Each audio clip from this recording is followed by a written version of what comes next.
Welcome in to the ClubDub podcast presented by SportsMockery.com. Happy Father's Day to everybody out there today. We got a little Bears talk, though. Recap the weekend, everything. I hope you guys are going to get out and enjoy the beautiful day here in Chicagoland. Erik, Dhruv, my guys, what's going on? It's been a couple weeks. Happy to be back. I know we glad to be back here on a Sunday. It's kind of interesting. It's almost like preparing for the season. Start doing these Sunday shows again. What's happening? Going well, man. Just trying to stay busy during what is basically an unbusy time. You're trying to digest all you can from the practices, even though they're not in pads, and, just praying everyone's healthy and, there's no serious injuries they have to deal with. And then we're going to get to see in the next few weeks what everybody's made of in Eberflus's new high-intensity system. Yeah, very excited about that. Good to be back. It's been, I know, a couple weeks, and didn't really get a chance to get a show out during OTAs and everything. But now that we've had some time to digest and, really think about what we've heard, now looking forward to analyzing it a little bit more. Yeah, and I think just overall takeaways, obviously, with the three things we'll really hone in on today. Robert Quinn not playing. I know a lot of people thought that's the main story, right? The veteran presence, the stakeholder in that defense, the lay of the land out there doesn't show up to mandatory minicamp, and Kyler Gordon didn't practice this week. So those two things. And then obviously we're going to talk about why the offense was so up and down, the last couple of weeks. And I think that there's a lot of reasons for that. And I don't think there's any reason to be concerned about it, but there's definitely reason to, the tweets that you see that we see from those guys, some of our guys out there covering it all week, some of the wording in those tweets definitely sends some worrisome out there too. So we're gonna talk about that. We got our guy Stevie Pushman's gonna join us today. Stevie, it's been a minute, man. Welcome in, welcome back. Happy to have you on board. What's going on, man? Good to see you, gentlemen. Good to see you again. Yeah, man. You enjoying the off season? I am. The one thing that I've actually had fun with the last week and a half is just looking at how Twitter's reacting to all the speculation around wide receivers choosing to sit out of their OTAs and minicamp programs, and just everyone just saying, okay, DK Metcalf's out. Let's talk about Bears. Let's talk about him being traded to the Bears. Terry McLaurin's out. Let's talk about him being traded to the Bears.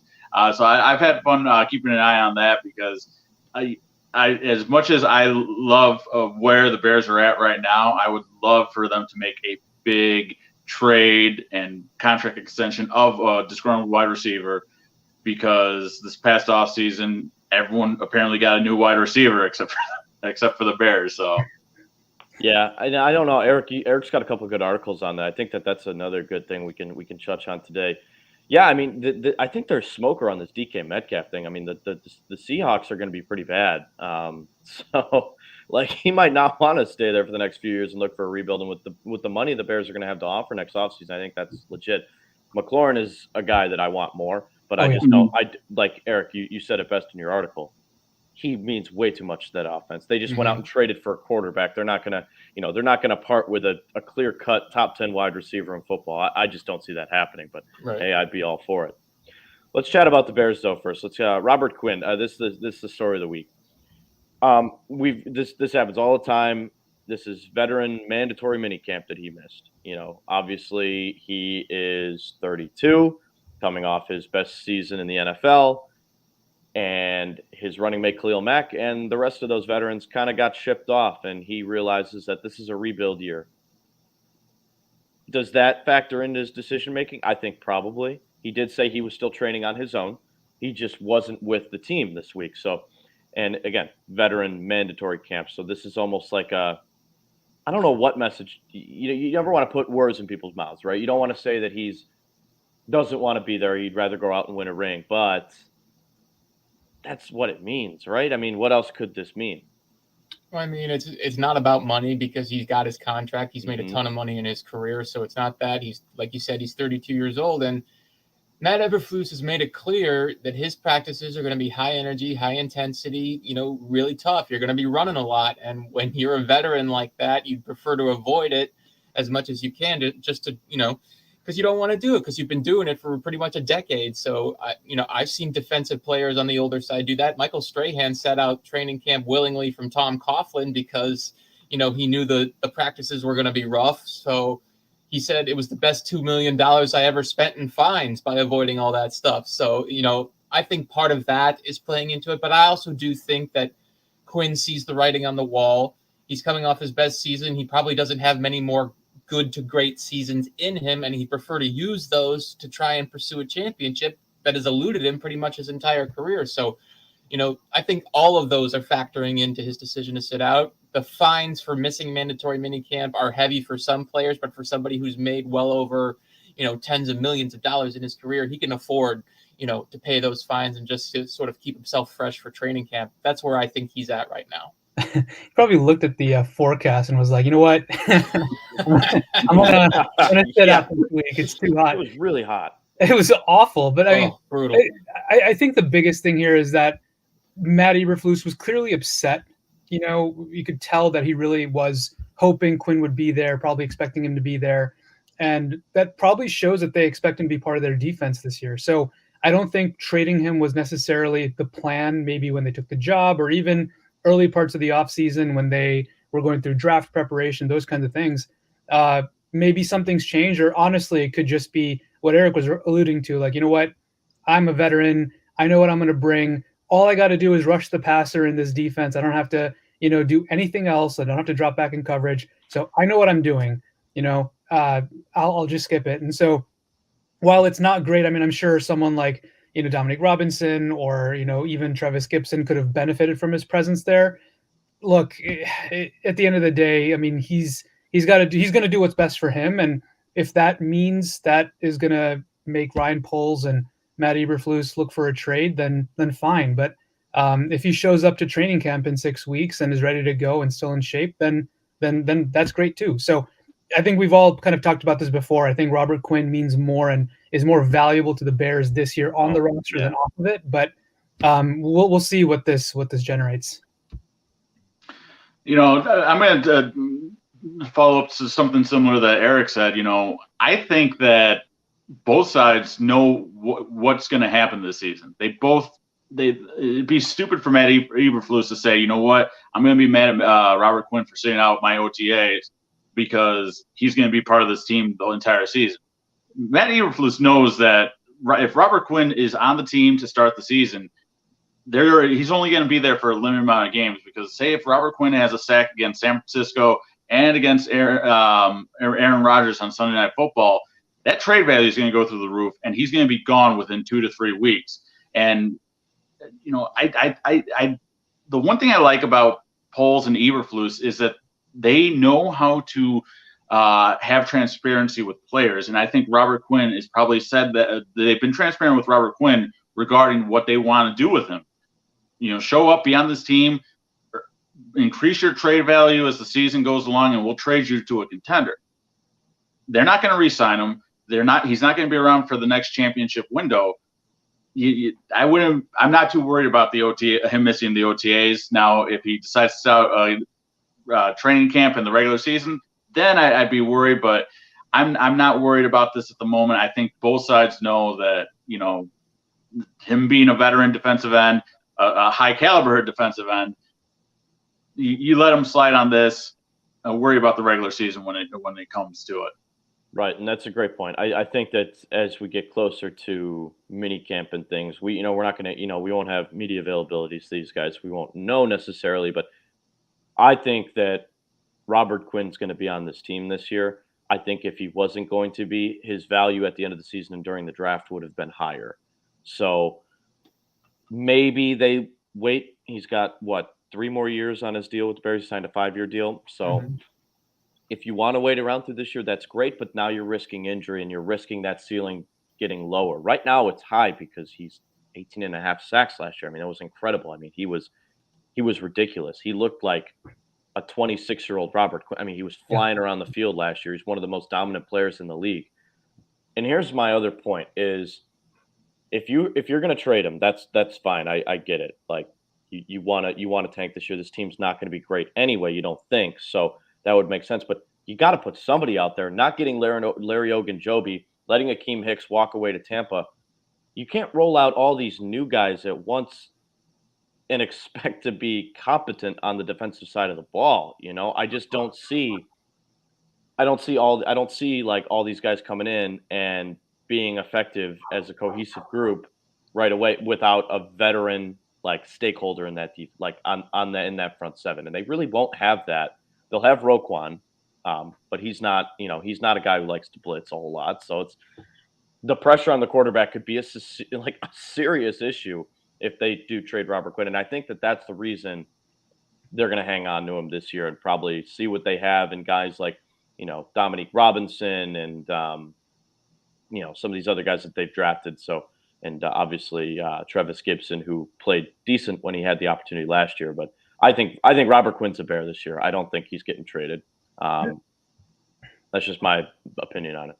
And the last point about that, I mean, you look at Eberflus's defense, right? I mean, the three main positions that need to be kind of like counted on as part of this defense: three technique is some new guy, right? Someone who has to prove himself in Justin Jones. You have nickel corner, which is a big question mark right now, and then weak side linebacker, who I think we all assume is going to be Roquan Smith, but it's not for sure, right? He could take middle. So all the main pieces of this defense are still kind of question marks at that point. So I'm sure they want to have as many like surefire components of this defense, especially with Eberflus being a defensive coach, as they can. So, to your point, I mean, I think he will be part of the Bears this year, unless he somehow stages a holdout that goes through training camp and forces his way out of Chicago. But that doesn't really, mesh with who we know Robert Quinn is as a person and a player. I think he's a professional and will continue to be a professional. So maybe the Bears do right by him and try to trade him at the trade deadline, assuming he builds his value and stays healthy. But right now, I think they are really counting on him to be part of this defense so they can have some semblance of, sureness at certain positions. You got to have somebody. You have to. There has to be somebody rushing the quarterback. It's just, you could run out all those guys out there, but he's going to make them better. It's a teaching standpoint. This is a developmental year for some of those guys, and it's going to be a leap year for the Bears. This isn't going to be a year where they're going to be contending. So you got to look at things down the road in perspective. And I think he adds a lot more to this team. Put the stats aside and what he could do, his ceiling of stats this year, put aside that and take into account the influence that he could have on some of these guys. I think that's way more important. I think that also feeds into the point that you also have to watch what the Bears do in the early part of the season, because I don't think they're going to trade him before the season. I think they're going to probably wait until the trade deadline before they decide to do something. If they're bad, like really bad, and it's clear they're one of the, not greatest teams in the league, I think they will consider trading him, unload as many veteran guys as you can for draft picks and prepare for 2023. And it would make sense to do it at that point, especially if he's playing well, when his value is going to be, as elevated as it's ever going to be. So I think that will be something to watch. If the Bears are at least in sniffing distance of, the playoff chase, I think they might try to hang on to him. But if they're bad and they're just, trying to figure out what they have before going into next offseason and really start retooling this roster, I think they will consider trading him.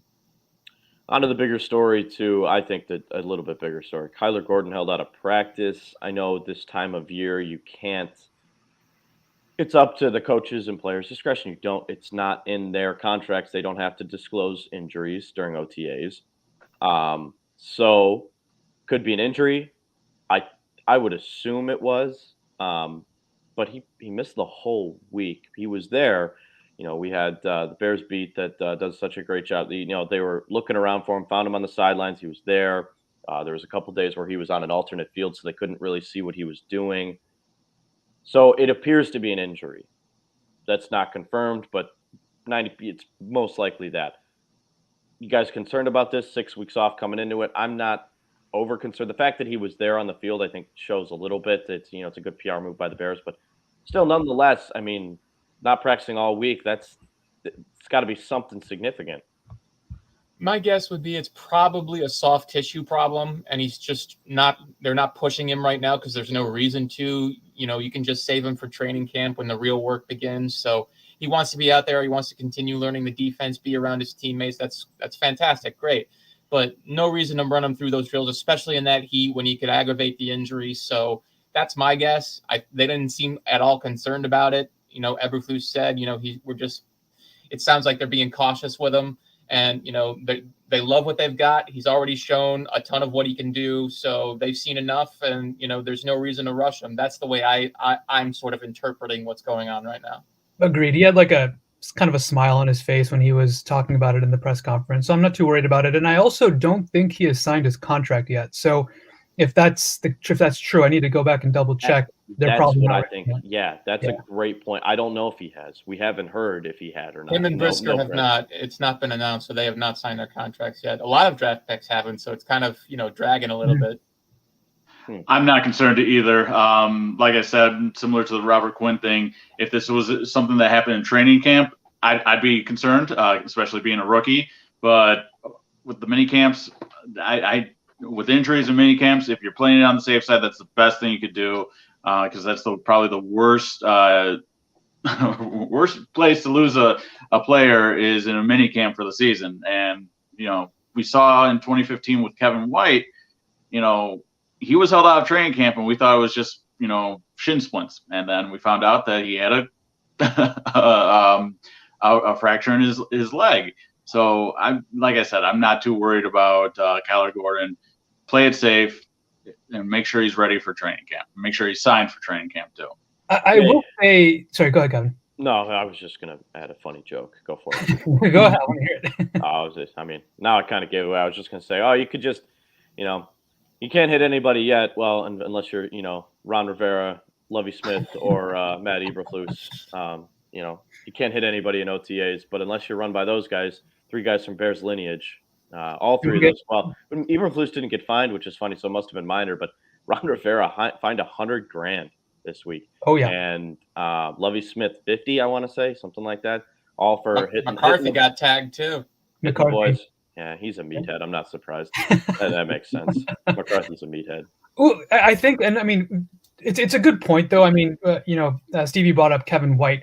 We have seen this before, right? With Kevin White, when John Fox was kind of like downplaying, and then all of a sudden, he's out for the season. Last year with Tevin Jenkins, back surgery, we don't know really yet. Oh, he's not going to play with us until 11 weeks in. So I understand the concern.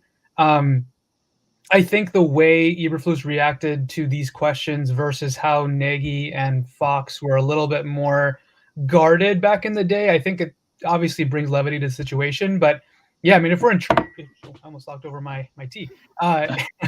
If we get to training, put a little Bailey's in there. Well, I probably should have, but no, not yet. If we get to training camp and all of a sudden it's like, no, one more day we'll see, then I would understand the concern. But right now, not really. And then the second thing is, Kyler Gordon's already kind of shown that he belongs at this level. I understand it was in little mini practices. I think it was rookie mini camp. No pads on, nothing. I get it, but he showed off his footwork. He showed off ball skills. He showed off the ability to cover. So he's already shown glimpses that, hey, this guy belongs in the NFL, which is great. So it's not like we're going to wonder what the Bears are getting once he gets back onto the field. He's already shown glimpses of it. Get healthy, come back and contribute. He really should be the day one starter opposite Jalen Johnson. Yeah, I don't think that's even in question, right? I think the only question that you brought up was the nickel corner spot. And we got a video on here that I'll play in a moment. Thomas Graham Jr. has been taking a lot of first-team reps there. He had a couple, I don't know if you guys remember this. I'm sure you do, but for people watching, towards the end of last year, Thomas Graham came in and made some really fucking awesome plays at the end of games. And it wasn't like the Bears were in these games, but he looked good. He played well. He looked athletic. He was speedy. He made a couple plays on the ball that were just why hasn't he been playing all year? Again, another thing to knock on the Matt Nagy regime for not recognizing talent. Am I saying Thomas Graham's a surefire nickel corner starter? No, they got a bunch of guys that are going to go through that. But I think he's got the leg up right now. Just from his play last year, he showed me some stuff that I enjoyed. That the secondary, I think we can all agree, is going to be the strength of this team. Jaquan Brisker looks awesome. Everybody I've talked to about him, I mean, people are very excited. He's fast. He flocks to the ball. And I think he's going to light a fire under Eddie Jackson. I think those two will work hard together. Eddie's, again, not a guy going for contact. Brisker will go after and hit a guy, and that might open up some more space for Eddie to make some plays in the open field. I think this secondary is going to be good. I think it'll be an above average secondary this year, but it's also creating some ups and downs for the offense. We're seeing a lot of practices. Not a great day for Fields. Another day, not a great day for Fields. Hey, Fields had a pretty good day today. Ups and downs, ups and downs. This is going to happen. New regime. It's and again, he doesn't have, a lot of people to throw to, not a lot of names. He's got Darnell, Mooney, and they've been working, day and night apparently together trying to figure this thing out. And it's a new offense, new system. Take all of that into account. Are you concerned? No, not really. I mean, I get it. It's his second year. You'd like to see more progress, but you also have to understand it's a new offense, a lot of new receivers, makeshift offensive line that's not nearly set. So he has a lot of things swirling around him. In addition to, everybody knows that the defense is usually ahead of the offense at this time of year when it comes to practice. So you factor all that in, and honestly, from what I've heard, yes, he's had some rough moments, as you would expect, but he's actually looked a lot sharper, than he did as a rookie, which is encouraging. His technique is better. His fundamentals are better. His accuracy seems to be much more consistent than it was last year at around this time, which is what you want to see. And most of the interceptions he's made haven't been accuracy issues or fundamental issues. It's either been a bad decision, which hasn't been regular with him from what I've heard, or it's been just an unlucky tip, either by a defensive back or, along the defensive line. So if you factor all that in, he's actually looked a lot better than he did last year. It's just a question of finding more consistency, finding more efficiency, and that should come as he gets more repetitions, which he's getting plenty of now compared to last year. Yeah, and I think even as someone who's outwardly said that I want to wait and see on Fields, I'm not all in like many Bears fans are. I'm not worried either. I mean, look, only 3 out of 9 practices have been open to the media, one of which was apparently really good, 2 of which were bad, but apparently, Eberflus singled out a closed practice where he was incredible. So we don't really know what's happening. Ups and downs are probably expected at this point.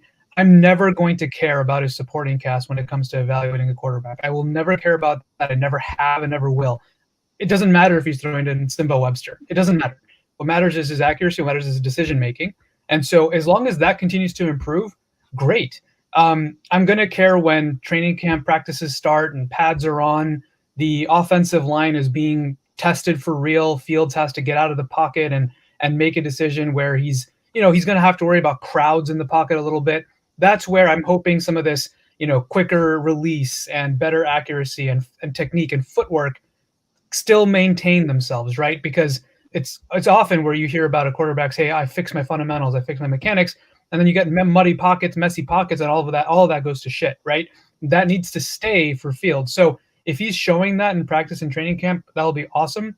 Right now, I'm not worried about some up and down practices. I will care about decision making. I'll always care about accuracy. Sounds like that has not been necessarily a huge challenge for him right now. So I'm all for it. And let's wait till training camp. And if we see the same theme, up and down, up and down, up and down, I mean, yeah, then you should start to wonder what's going on, because by all accounts, this scheme, from what beat reporters are reporting, this scheme is taking advantage of everything that Fields supposedly does well. So when you factor that in too, there's got to be an uplift there, and if there's not, then you start to worry. But right now, long story short, right now, I'm not worried. No. Yeah, I'm not worried either. The number one thing that I care about with Fields right now is improving his fundamentals, improving his mechanics. Rookie season last year, he made a lot of fundamental and mechanical mistakes in his throwing motion. We saw a lot of strip passes, fumbles because of that elongated motion. I know that this offseason he's worked to shorten that up. And people forget that it's just not about learning Luke Getsy's new offensive scheme. It's also trying to unwind yourself from Matt Nagy's scheme and how Matt Nagy trained you as a quarterback. So you're making a huge, almost like working twice as hard to not even learn a new system, but forget the old system, forget everything that what Nagy instilled in you, because we all know it wasn't working out to the best. And Dhruv, really, how do you know that? I thought it worked out just fine. Look, this is. I was thinking about this earlier this week with Luke Getsy's system. It's going to take advantage of Justin Fields' ability. And during the preseason, the one thing that I was most impressed with Justin Fields was his ability to move outside of the pocket and force defenders to choose. We saw those defenders on the island where, okay, do I run up to tackle Justin Fields before he crosses the line of scrimmage, or do I cover the wide receiver that he's targeting? And we saw a lot of first downs generated off of those situations. And that's what Luke Getsy's offense should be this season. And unfortunately, with Matt Nagy, when Justin Fields became the starter, we didn't see that. None of it.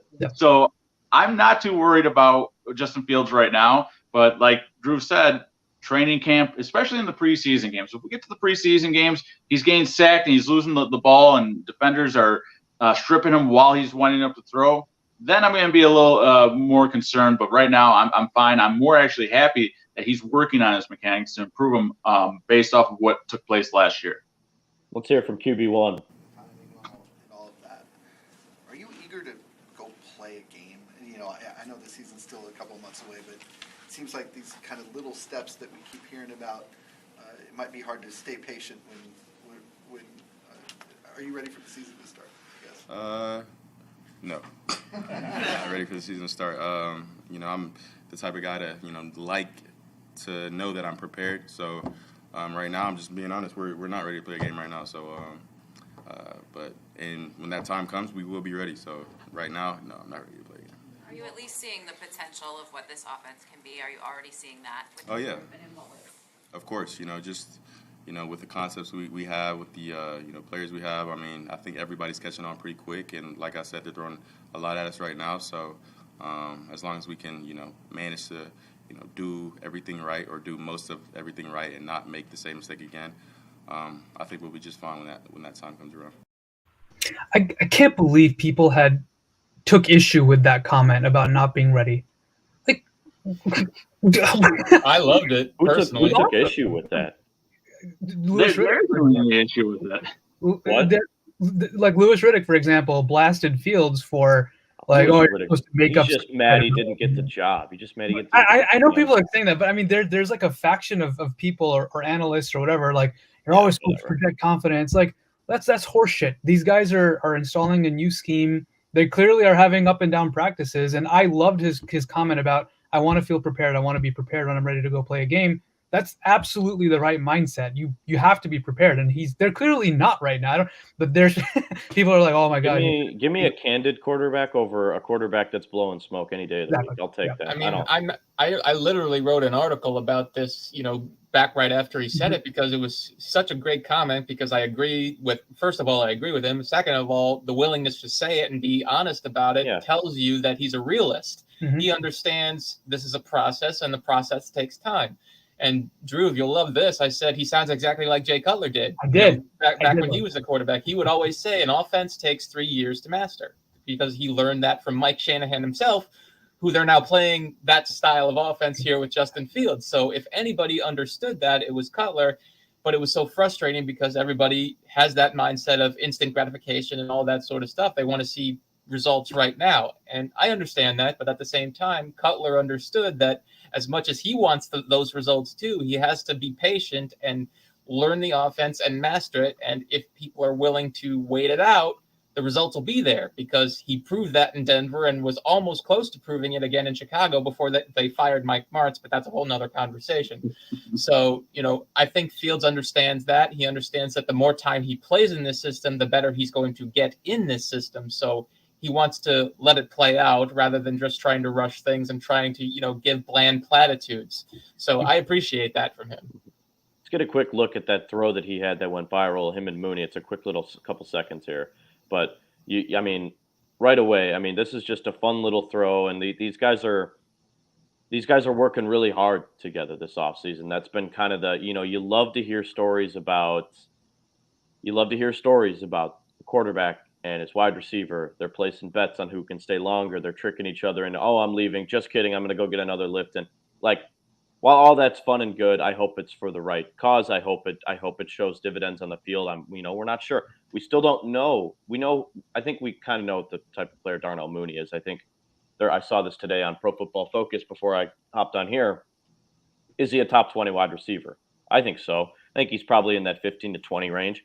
like he's a good back-to-back 1,000-yard receiver. He's got good hands. He's smart and he's only getting better. So Fields, though, we don't know yet. We don't know what he's going to be. We're hoping, that he's legitimate. But you love to read these stories about, hey, yeah, me, Velus, and Darnell, we're all going to work out in Atlanta these next 6 weeks, Cole Kmet, creating that repertoire, creating that culture. Yeah, Koul Kmet. Yeah, Kmet did practice with him. Is he going this summer too?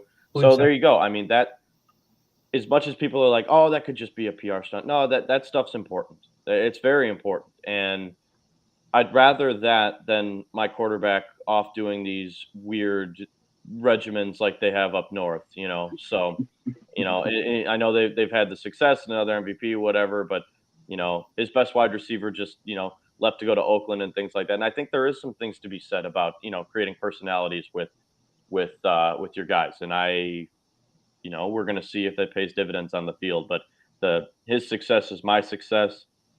Shows you he cares. Velus is going to practice with him. They're hyping him up after this guy's a playmaker. He's really fast. We'll see. I've learned to take everything from OTAs and things that come out of OTAs with a grain of salt. But nonetheless, I'm excited for where their heads are at. They're focused on winning and being a good team, and that's important to me as a fan.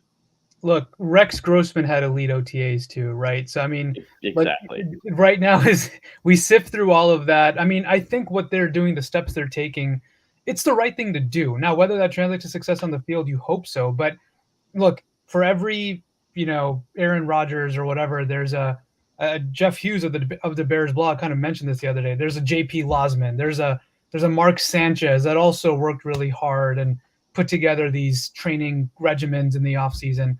It's got to translate to the field, but they're doing the right things. Now, whether they're going to be good enough, that is, look, there's like 5, maybe 7 elite quarterbacks in the NFL. Like if they're going to get there, they're going to get there. This is the step to get there, but you never know, right? I mean, it has to translate to success on the field. And if it doesn't, it doesn't. But right now, you can't complain about their approach. It's the right approach. Yeah.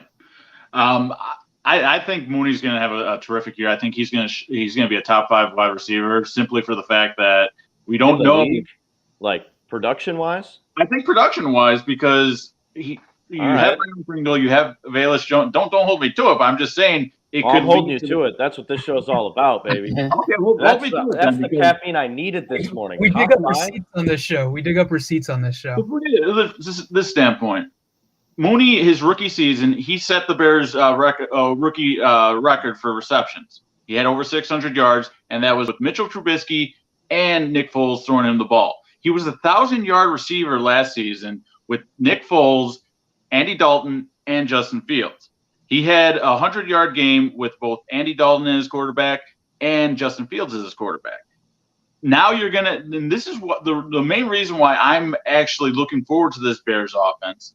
I'm not going to say it's going to blow the doors off people, but I've got a feeling that Luke Getsy has the right mindset, looking at Justin Fields and looking at the weapons he has to do the simplistic things, and especially with the Mike Shanahan style offense, it allows you to have more production and targets for Koul Kmet and Darnell Mooney.